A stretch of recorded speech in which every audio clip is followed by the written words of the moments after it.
بسم اللہ الرحمن الرحیم۔ سبق نمبر 27۔ انسان کا بدن۔ انسان کا بدن 3 حصوں پر تقسیم ہو سکتا ہے: سر، تن اور اطراف۔ پھر سر کے 2 حصے ہیں، ایک کھوپڑی، دوسرا چہرہ۔ تن کے بھی 2 حصے ہیں، ایک سینہ، دوسرا شکم۔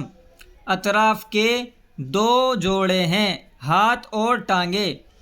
کھوپڑی ایک گول ڈبے کی مانند ہے جو مضبوطی کے لیے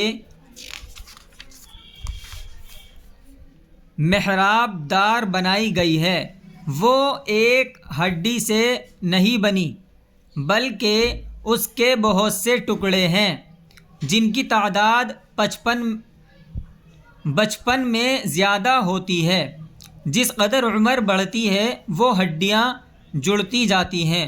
ابتدائی جوانی میں کھوپڑی کی ہڈیاں 22 ہوتی ہیں، بڑھاپے میں ملا کر بہت کم رہ جاتی ہیں۔ کھوپڑی کے 2 خانے ہیں، پچھلے خانے میں ایک لوتھڑا سا بھرا ہوتا ہے جس کو دماغ یا بھیجا کہتے ہیں۔ دماغ ہی کل حواس اور روحانی کاموں کی جگہ ہے۔ سامنے کے خانے میں منہ اور حلق ہوتا ہے۔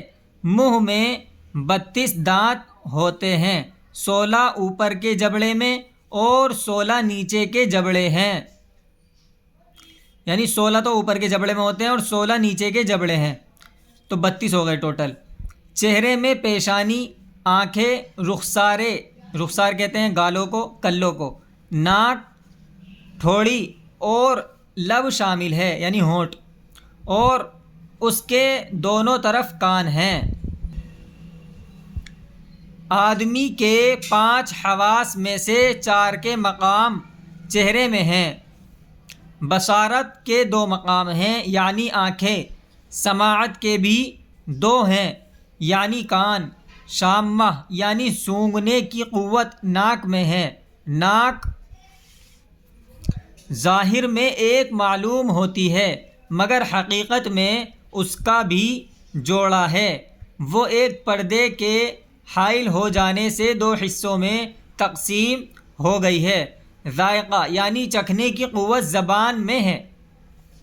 سینے میں 24 پسلیاں ہوتی ہیں یعنی ہر ایک جانب میں 12 اور اس میں سے اکثر سینے کی ہڈی سے پیوستہ ہیں۔ دوسرا سرہ ان کی پشت کی ہڈی میں جڑا ہے۔ پشت کی ہڈی کو ریڑھ بولتے ہیں۔ بچپن میں اس کے 33 ٹکڑے ہوتے ہیں لیکن بڑی عمر میں 24 علیحدہ رہتے اور باقی مل جاتے ہیں۔ ریڑھ کے ٹکڑے کو فقرہ کہتے ہیں۔ اگر یہ جدا جدا فقرے نہ ہوتے تو آدمی کو جھکنا مشکل ہوتا۔ سینے کے کمرے میں 2 عمدہ عضو حفاظت سے رکھے ہوئے ہیں۔ انہی دونوں کی حرکت پر انسان کی زندگی کا مدار ہے۔ ایک تو پھیپھڑا ہے جس کے 2 حصے ہیں، وہ دونوں ہر دم پنکھے کی طرح جنبش میں رہتے ہیں۔ جنبش یعنی ہلنا۔ اسی جنبش سے آدمی دم لیتا ہے یعنی سانس لیتا ہے۔ دوسرا اعلیٰ عضو دل ہے جو پھیپھڑے کے نیچے سینے کے وسط میں رکھا ہوا ہے یعنی درمیان میں۔ اس کی حرکت سے تمام جسم کے اندر خون رواں ہوتا ہے۔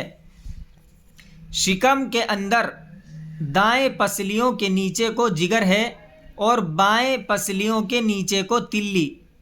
پشت کی طرف کو 2 گردے ہیں، پیٹ یہ ہے پیٹ نہیں پیٹ ہی کے اندر معدے کی تھیلی ہے جس میں غذا ہضم ہوتی ہے۔ معدے کا بالائی حصہ تنگ نالی کی صورت میں حلق سے جا ملا ہے۔ نیچے کا حصہ بہت طویل اور پیچ در پیچ ہے۔ اسی کو آنتے بولتے ہیں۔ ہاتھ شانے کی ہڈیوں سے پیوستہ ہیں اور ٹانگیں کولہے کی ہڈیوں سے۔ ان دونوں کے حصوں میں مطابقت پائی جاتی ہے۔ بازو کے مقابلے پر ران ہے، کلائی کے جواب میں پنڈلی، پونچے کے نمونے پر ٹخنا، ہتھیلی کے قرینے پر تلوا۔ اسی طرح دونوں میں 5 انگلیاں ہیں۔ ہر ایک ہاتھ اور ہر ایک ٹانگ میں 30 ہڈیاں ہیں۔ آدمی کے تمام بدن پر جلد بطور غلاف کے مڑھی ہوئی ہے۔ اس جلد کے 2 حصے ہیں۔ اوپر کا خول بھوسی کی طرح ہمیشہ جھڑتا رہتا ہے، اس میں خراش کرنے سے خون نہیں نکلتا، مگر نیچے تہ جو دبیز اور مضبوط ہے، اگر زخمی ہو جائے تو لہو جاری ہو جاتا ہے۔ تن کے اندرونی طرف میں بھی ایک غلاف چڑھا ہوا ہے، مگر وہ کھال بہت نرم و نازک اور سرخ ہوتی ہے، ہمیشہ تر رہتی ہے، جیسے منہ کے اندر کی کھال ہے۔ غرض کھال کے اندر گوشت، خون، رگیں، پٹھے اور ہڈیاں پوشیدہ ہیں۔ ایک پورے تندرست اور توانا شخص کے جسم کا وزن 77 سیر ہوتا ہے، جس میں 33 سیر پانی شامل ہے۔